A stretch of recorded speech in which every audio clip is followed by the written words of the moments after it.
कोहरे से विमान वक्त पर नहीं उड़ान भर पा रहे हैं और मुसाफिर घंटों परेशान रह रहे हैं। आज तक ने प्रमुखता के साथ ये खबर दिखाई तो इसका तुरंत असर भी हुआ।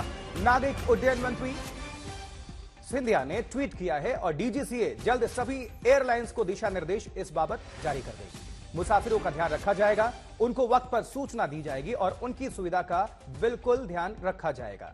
तो ये ट्वीट किया गया है। डीजीसीए सभी एयरलाइंस को दिशा निर्देश जारी करेगा। इस बाबत ज्योतिरादित्य सिंधिया का ये बयान, वक्त पर सूचना देंगे, सुविधा का ध्यान रखा जाएगा। क्योंकि इंडिगो एयरलाइंस में मारपीट की जो खबरें आई और आज तक ने इस खबर को प्रमुखता के साथ उठाया था। चलिए अरविंद ओझा का रुख करेंगे इस खबर पर ज्यादा जानकारी के साथ। हमारे सहयोगी जुड़ चुके हैं। अरविंद, क्या कुछ कहा गया है?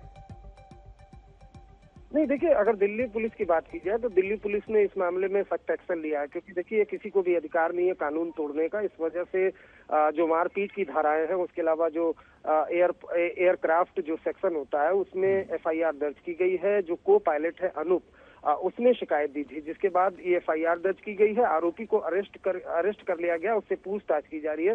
जिस तरह से ये पूरी घटना हुई, जाहिर सी बात है आशुतोष, आपको मालूम होगा जो रविवार का दिन था, पूरे दिल्ली एनसीआर में कोहरा था, एयरपोर्ट में जीरो विजिबिलिटी थी। तो मौसम की मार हर तरफ, चाहे ट्रेन हो चाहे तमाम यातायात साधन है, वो झेल रहे थे। लेकिन ऐसे में आपा खोकर किसी पायलट किसी एयरक्राफ्ट स्टाफ पर अटैक करना, ये तो गैर कानूनी है। इस वजह से को पायलट जो अनूप है उन्होंने शिकायत दी है, जिसके बाद दिल्ली पुलिस ने एफआईआर दर्ज किया।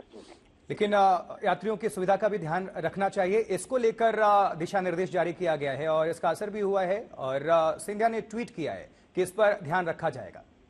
नहीं, जाहिर सी बात है, देखिए ध्यान पहले भी रखा जाता है। अलग अलग कंपनियां होती हैं, कई बार वो लापरवाही जरूर करती हैं। जो अलग अलग एयरलाइंस होती हैं, अगर किसी दूसरे यात्री की किसी वजह से अगर उसका एयरक्राफ्ट कैंसिल हो जाता है तो फिर दूसरे में शिफ्ट किया जाता है। लेकिन कल काफी अफरा तफरी का माहौल था, 100 से ज्यादा विमानों पर असर पड़ा था मौसम विभाग का। लेकिन अब जिस तरीके से आज तक ने प्रमुखता से खबर दिखाई है, उसके बाद संज्ञान लिया है। शुक्रिया अरविंद, इस खबर पर जानकारी पहुंचाने के लिए।